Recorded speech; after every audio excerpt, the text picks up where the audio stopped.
All right, so what can be trademarked? Now, this is not every single thing that's listed here, but these are some examples of things that can be trademarked. Your particular name can be trademarked. Your business name could be trademarked. Now, and all of this is assuming that you're not trademarking something that somebody else got. All right. So your name, your business name, a tagline, a phrase, a sound. Did you know that sounds could be trademarked? Like Taco Bell, McDonald's, Star Wars, I think, has a trademarked sound that they sued Dr. Dre over. Domain names, you can register your website address, your podcast name, a book series. And to register an actual book, it has to be a series. It can't just be one single book. You can register colors, and there are rules around colors. So I would say make sure you have a consultation with counsel if you're thinking about specific colors. But if you think about Tiffany Blue is registered. I believe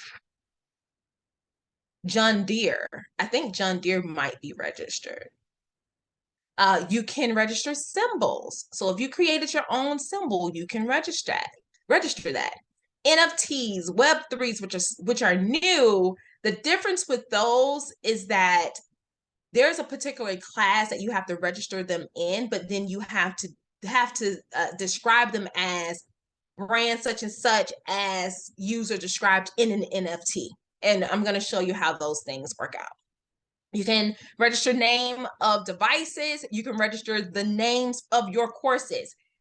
Hence, this is not the information that's inside the course. This is the brand of the course. Okay. All right, so here are some examples of sounds and colors. So if you guys see, we got MGM channel. And when we hear this lion roar, I mean, that is just so MGM. But here are some examples of colors like Coca-Cola, Nickelodeon, I told you about McDonald's, Starbucks. Starbucks has a registered green color. Facebook and Skype, Yahoo, Hallmark. So you can create your own colors and register them. All right, so now here is an example about not hiring an attorney or having someone to support you throughout your time. Even if you're doing this as a DIY situation, just having counsel is important. Miss Shanika Dyson, she's an owner of a company here in Chicago, but she reached out to me for support. And what she brought to me was the fact that there was someone else who had created basically the exact same company with the exact same colors, but was utilizing a different name. And so she was like, what can I do? What can I do with this? I said, well, did you register your colors? No. I said, okay, well, effectively, she can still have and operate in the same industry. She's operating by a completely different name, but if you wanted to go after her, you never registered those colors. So you don't really have, a way to go after her. So that's an example of, hey, if there's something you want to really dial in on people, look at your colors, look at the mark, look at any and everything that you've set up. The only other way that she could have gone after her is if this woman had ever like worked inside her business to the point that she would now have been competing with her business. But that wasn't the case either.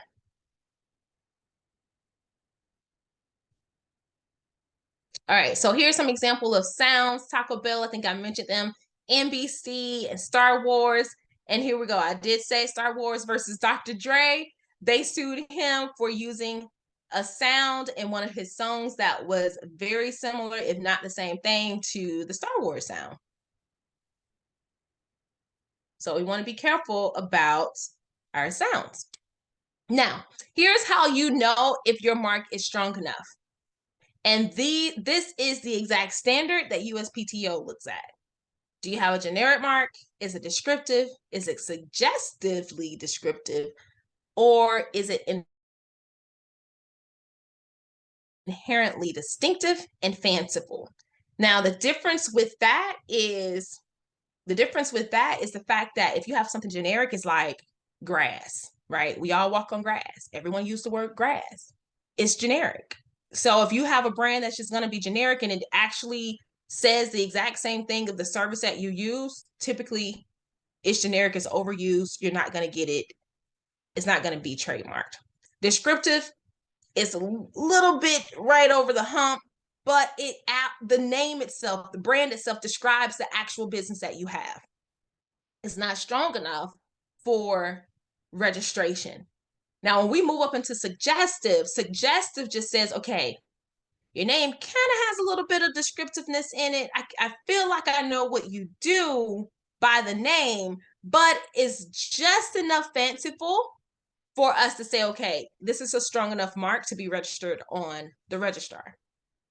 When we get to the inherently distinctive or fanciful level, that means you have something that not only is not used commonly by everybody else, it is not descriptive in the way that it describes the actual service that you provide or the product that you have, but it's so different that it deserves registration. It's absolutely fancy. It's fanciful. All right. So, oh, and let me tell you, let me go back. Let me give you an example of some marks that I have registered successfully. Protector of Athletes is registered. What He's Sporting About is registered in the podcast and entertainment space. Okay. If you think about what are you sporting about, does it sound like a podcast? Do you know what it sounds like? What it's supposed to represent? Do you get what I'm saying? So you can look at USPTO for some of these examples. For instance, if you had a bed and breakfast business, but your brand was Elite Bed and Breakfast, and that was the actual service, it's descriptive. It's not going to work. It's not going to work. Okay. So that's just a quick example of what you should be thinking about in relation to your mark. There was a young lady who reached out around customer service, and her mark just has like this customer service line. And I'm like, it's kind of descriptive. You might be able to get by, but on, worst case scenario, you might get refused for it being descriptive. So you want to try and get over that hump of descriptiveness so that you can get registration. So now it's time to determine what class your mark should fall under. I'm going to take a pause. All right, so if you have your name and you know technically what you want to do with it, what we need to do now is determine what class should our mark fall under. And this is critical because although your mark could, you might want to register it in one class, it might actually fit better in a different class. And so you want to make sure that you choose these classes very carefully, very carefully. Okay. All right, so we're going to go through this general class and you'll have them in your workbook. You can write the numbers beside these in your workbook. So we got chemicals, paints, cosmetics, and cleaning preparations, lubricants, fuels, pharmaceuticals, metal goods. As you can see, this list goes on, all right, all the way to 34 because these are the products, the goods classes, all right? So if you have something that you want to create, let's say you want to create handbags. Not only is it retail products, but it's also a leather good. So you might want to be in, I think class 25 might be products. Let me see where we at. No, that's clothing. If you did leather pants, you could do leather pants and that would fall in 25. But then you can put it also in class 18 because it might be considered a leather good. And I'm going to show you how to go and research the class so you can see what it will fall under. So I'm thinking maybe 35, class 35 might actually be the retail space. All right. So if you created a purse, a leather purse. If you're creating fabrics, any type of fancy goods, if you're creating certain things with vehicles, firearms, I mean, the options are endless. So here is examples of NFTs. As I told you before, I was going to show you some of the classes that they fall under. So class 9 and class 35. So let's say you have an application that state a good as an NFT. Well, USPTO allows individuals now to file for protection of certain goods that would be considered an NFT. So class 9, downloadable image files, downloadable multimedia files. So certain things like artwork, text, audio, video, because people are utilizing and selling and trading as an NFT. But you could also do it as 35 because now it would be considered a provision of an online marketplace for the buyer, right? So you want to think about these if you're ever going to enter that metaverse space. Now, here are some general classes.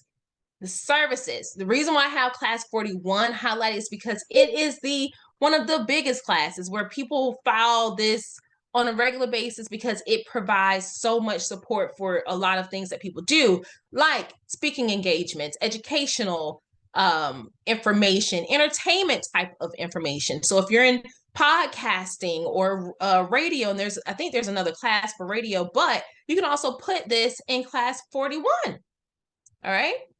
So if I'm going to teach on certain things, it goes in class 41. If I want to do a workshop, whether it's in person or not in person, it goes in class 41. It could fit somewhere else too, depending on your industry and how you're serving. All right. 35, advertising and business. I've actually have filed in that class for a few clients. I've done class, I feel like it was 45. I can't remember off the top of my head, but the point that I'm making here is you want to make sure that you research your classes, but also understanding what you are doing long term so you're not short-sighted in how you're protecting your mark. All right, so we're going to do this exercise, and I'm going to go here so I can show you. So bring this up in your workbook. But this exercise is you're going to have your name. So you should already have your name and the intended use of how you want to utilize your mark.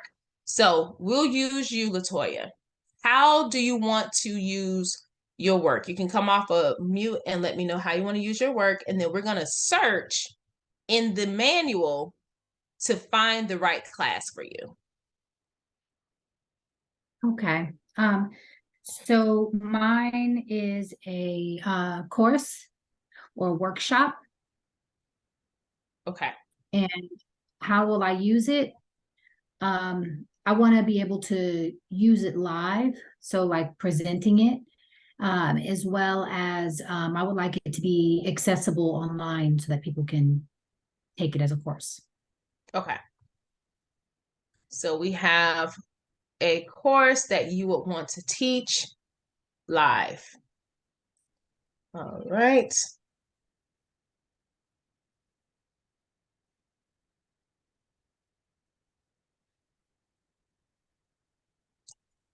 So we're going to go to, and you'll have the link right in your book, so you should be able to click that. All right.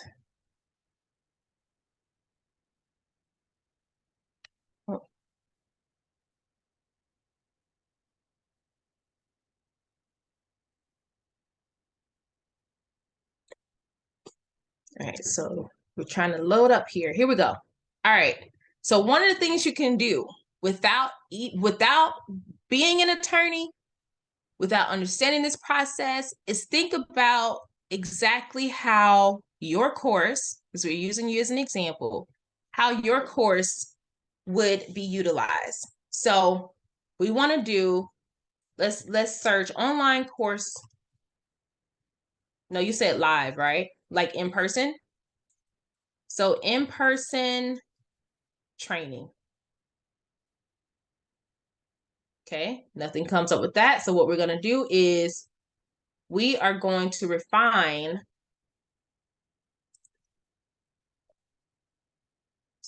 All right. So when we refine it and go in-person education, we come up, or we get this list: conducting of in-person educational forums in the field of, and you implement your own field, arranging and conducting of in-person educational forums, again, in the field of, providing an in-person, and you can specify what this would be. So if you're providing an in-person, let's say workshop, so it could be providing an in-person workshop or educational workshop or educational, whatever it would be, forum in the field of whatever your field is, your specialty or your industry. All right. So that's one way. Let's see if, because if your course, are you going to provide materials?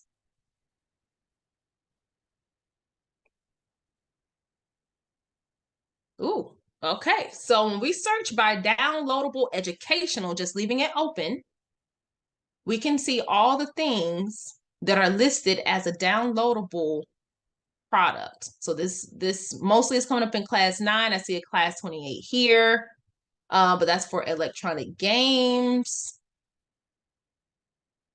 Downloadable educational publications, namely printable, then in parentheses, workbooks, teacher guides, booklets in the field of, and I feel like this could support you really well in class 9. Here is a secret tip that I want to give you guys is when you go to the manual, and I utilize this in my practice because it just helps me to save time when I'm filing these applications for my client. I do the research first. I go and find what class makes more sense. And then I will copy the language and I will copy the ID term and I will put them in a separate sheet. So when I get to that space in the application where it's time to fill this information in, now I don't have to go and be searching all over trying to find the actual class inside the application process.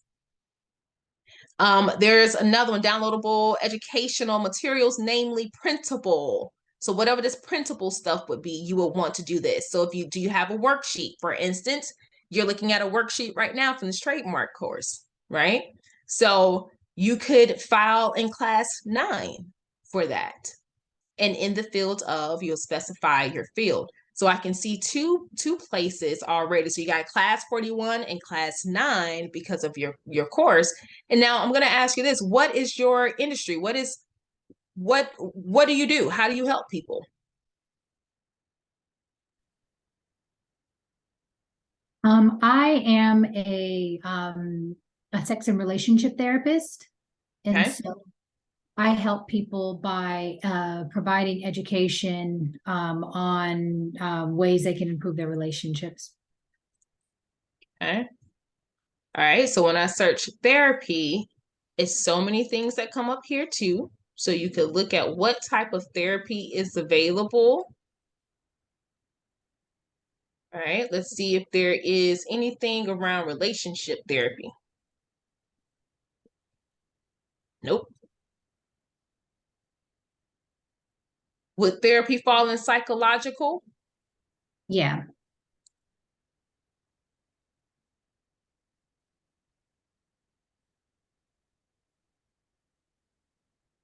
Psych. I feel like I'm missing something. There you go. YCA. Psycho. Okay. Psychological. Psychological testing, tests, counseling. I feel like yours could go under counseling, maybe. Possibly even consultations or assessment services. I wonder if there's psychological. I feel like this would be good. Conducting psychological assessments and examinations, if that's what you do. All right. Probably more about the counseling. Your So maybe counseling more. 44. That looks like it Yeah. might be. Okay. Yeah. And then if you also think about personal well-being. Oh, they took that one out. That's 45. I feel like there's another one. Maybe like a self-improvement. Yes, self-improvement. Let's try that. There we go. So providing information in the field of self-improvement, which is perfect because it's also around relationships. If the person improves themselves, technically it also improves the relationships that they're in. All right. If you're going to be doing any video recordings featuring blank, blank, blank, self-improvement help, counseling in the field of personal development, namely self-improvement, self-fulfillment, and interpersonal communication. I feel like this one fits you way better. And that's class 45, ID number 045-888. So the point, guys, is do your work off jump so you'll know exactly how you want to file your mark so that you can protect your brand fully, not partially, but fully. The last thing you want is someone to come behind you, possibly have a similar name and doing something completely different, but you're not in that class. All right. So now that you have your class, you know what class that you want to file in. Here's where we have to determine, are we filing as a section 1A or are we filing as a section 1B? Your question may be at this point, well, what is the difference, Sivonnia? I have no idea. Well, not to worry. I'm going to tell you. All right. So with section 1A, you file a slightly lesser, you pay a lesser filing fee because this is considered more streamlined. With 1B, you're going to end up paying more because when you file your application fee, when you have to come back, you're going to have to tell them, hey, I'll show you proof later. So ITU stands for intent to use. You're going to go through that process. And if you're never ready at the point where your timeline is up, you pay a filing fee each and every time for USPTO to give you additional time to show proof of use. So obviously, it makes more sense if you have all your ducks in a row for the section 1A filing basis because you're like, hey, I'm ready to go. I'm already using this mark. Here's all of my evidence and how I'm using it based on the class or classes that I'm filing in. So that is the difference with that. Now, here's some things to consider with office actions and or refusal that could come up. Even though you may have researched your mark, you know what classes you want to be, you have the evidence that you want to show proof of using, you could receive an office action from USPTO. Now, these office actions can be either substantive or non-substantive. Non-substantive things would be like, hey, oh, we need the applicant's address. If it's not a business, I need you to go back and put that in there. Or it could be, hey, we see the class, but you need to amend your class, the language that's in the class. Or they can ask you, well, there is no evidence supporting this class. You have until such and such to support this class. They can ask you if you're filing a mark based on your name, but you never filed a consent form because the mark would represent the person's actual name, a living person. Then you'll have to pay another fee for that, but that's non-substantive. It's easy to do. You put it in there. So certain disclaimers that should have been made that weren't made, like little things. Substantive is when you get to the point of likelihood of confusion. That is the biggest one. So that's what I'm going to focus on. All right. So if you ever get hit with an office action from USPTO that says, listen, there is a likelihood of confusion, the mark that you filed is substantially similar or the same or encapsulates part of the brand that, or a brand or brands that have already been registered within your class, then you might have an issue. This is also a moment where you definitely want to have counsel involved because what you will see is USPTO providing you letters that have a lot of case law embedded inside of it. So to understand how to navigate this, how to, properly look at the record and properly compare to the marks that they've even inserted in their letter and comparing and based on the law saying this is not a likelihood of confusion, or showing reasons why they should allow you registration. Now, some ways or reasons why they will refuse is, and I said this earlier, is if you fail to respond. If you don't respond at all, your mark is going to be refused, period. And if there is a substantive issue that is not properly addressed, maybe they don't accept your arguments, they could still refuse your mark. And the last one is opposition. So when you go and you file a trademark, if there's another brand that sees a mark that is so similar to theirs, where they're like, listen, it's somewhat similar, but we don't want to chance it, they could file an opposition on you. So there's a young lady who has a brand that has just a little bit of the words to Volvo in the mark, but it's something totally different. But Volvo still filed an opposition to this mark. Eventually, I believe they worked it out, but that is the example, right? So sometimes it could be large companies, it could be individual people who have counsels on board with them, looking and making sure that they're protecting the brands of their clients. So you could end up with the opposition. If you lose the opposition, then your mark would be refused. All right, so here are some examples. Fight over the name, Blue Ivy. If you ever seen this in the news and media, it was all over the place because event planner Veronica Morales already has a company. It's an event space or catering company, I believe, with the name Blue Ivy. And Beyonce was like, yeah, but this is my baby's name, and she has way more like impression into the marketplace, and we're going to be doing this and that and that. And so there was this huge fight on whether Beyonce could file this trademark for Blue Ivy. You can go and look it up. All right. This phrase is licensed. White Lives Matter. Such foolery, but it is what it is. So here's the thing. Ye, I don't know why he named himself this. Ye, he I believe he used the word White Lives Matter in some headline, and I think he was hit with a suit or some type of infringement from trying to profit off this phrase because it already belonged to someone. And you'll never believe this, but White Lives Matter belongs to a Black man, which for me, I was like, this is so genius. Belongs to a Black man, so he can prevent other people from trying to utilizing this mark. So here we go. So file for mark. Ye also filed good to hear from you, BITCH. And at the time I pulled this record, it was an application status, and it was filed in 1B, meaning showing proof to use it later, and filed in class 35 for retail store services.